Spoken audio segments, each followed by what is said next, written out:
అంతర్జాతీయ రైస్ హబ్గా తెలంగాణను తీర్చిదిద్దేందుకు రాష్ట్ర ప్రభుత్వం కసరత్తు చేస్తోంది.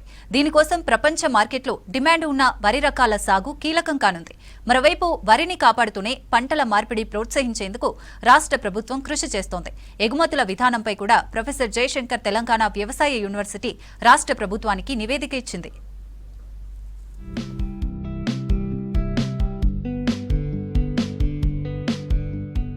ప్రపంచంలోనే రాష్ట్రాన్ని రైస్ హబ్గా నిలపాలని లక్ష్యంగా పెట్టుకుంది రేవంత్ సర్కార్. అందులో భాగంగానే ప్రభుత్వ ఆదేశాలతో ప్రొఫెసర్ జయశంకర్ తెలంగాణ వ్యవసాయ విశ్వవిద్యాలయం బియ్యం ఎగుమతులపై ముసాయిదా విధానాన్ని రూపొందించింది. శాస్త్రవేత్తల బృందం అంతర్జాతీయ, జాతీయ విధానాలను అధ్యయనం చేసి తెలంగాణ బియ్యం మిగులు నిల్వల నిర్వహణ, ఎగుమతుల ఆదాయం, సుస్థిరత, పంటల వైవిధ్యీకరణ పేరిట ముసాయిదా నివేదికను రాష్ట్ర ప్రభుత్వానికి సమర్పించింది యూనివర్సిటీ.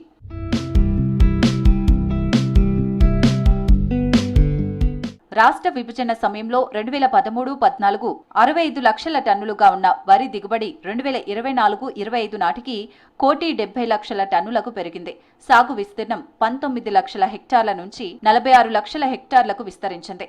రాష్ట్ర అవసరాలకు మించి ఉండే ధాన్యాన్ని నేరుగా కొనుగోలు కేంద్రాల్లో నమోదిత ప్రైవేటు వ్యాపారులకు ప్రస్తుత మార్కెట్ ధరలకు అమ్మవచ్చు.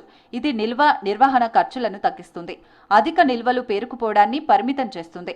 ప్రైవేటు వాణిజ్యాన్ని ప్రోత్సహిస్తుంది. నేరుగా అమ్మకాలు సాధ్యం కాకపోతే ఛత్తీస్గఢ్ అమలు చేస్తున్నట్లుగా సేకరణ కేంద్రాల దగ్గర మిగులు ధాన్యాన్ని వేలం వేయాలని సూచించింది వర్సిటీ. ఫిలిప్పైన్స్ లో వాళ్ళ అవసరాల కంటే ఉత్పత్తి గణనీయంగా తక్కువ ఉంటుంది. సో సుమారుగా 50 నుంచి 60 లక్షల మెట్రిక్ టన్నులు ప్రతి సంవత్సరం ఫిలిప్పైన్స్ వివిధ దేశాల నుంచి దిగుమతి చేసుకుంటారు. తెలంగాణలో దాదాపుగా 40 నుంచి 50 లక్షల మెట్రిక్ టన్నుల బియ్యము ప్రతి ఏటా అధికంగా పండిస్తున్నాం మన అవసరాలకు మించి.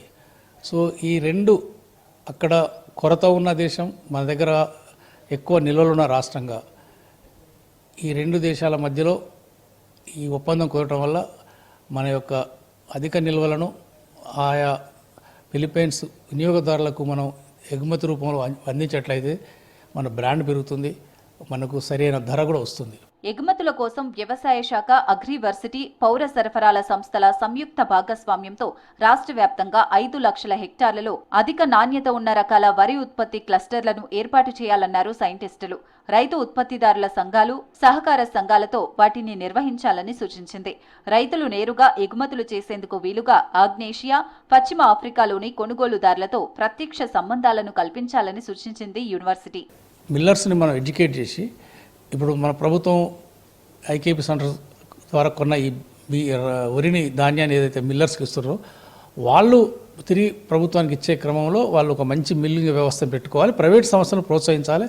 అందుకని మేము కూడా వ్యవసాయ విశ్వవిద్యాలయం నుంచి ఒక డెమో, చిన్న మొత్తాలు అంటే చిన్న కెపాసిటీ ఉన్న డెమో మోటార్ మిల్లును కూడా మేము కంపసాగర్ వ్యవసాయ పరిశోధన కేంద్రంలో పెట్టి, ఈ మిల్లింగ్ అంటే ఇలా ఉండాలని చెప్పి మిల్లర్లకు కూడా ట్రైనింగ్ ఇవ్వటం, మిల్లర్లలో అవగాహన కల్పించడం వల్ల సో మిల్లర్లు వాళ్ళు స్వయం పెట్టుబడితోని వాళ్ళు ఇలాంటి అధునాతనమైన మిల్లర్ పెట్టుకున్నట్లయితే వాళ్ళు కూడా డైరెక్ట్గా కూడా ప్రైవేటు సంస్థల నుంచి కూడా ఎగుమతి చేసే అవకాశం ఉంటుంది. వరి సాగును కొనసాగించి ప్రత్యామ్నాయంగా ఉద్యాన పంటలు, నూనె గింజలు, పప్పు ధాన్యాలు, చిరుధాన్యాల పంటల వైపు రైతులను మళ్లించాలని సూచించారు. దీనిని సాధించడానికి ప్రోత్సాహక మార్గదర్శకాల విధానం, ఉత్పత్తి ఆధారిత బోనస్లు, విత్తనాలు, ఎరువులు, పరపతి, విస్తరణ సేవలను అందించాలంటున్నారు.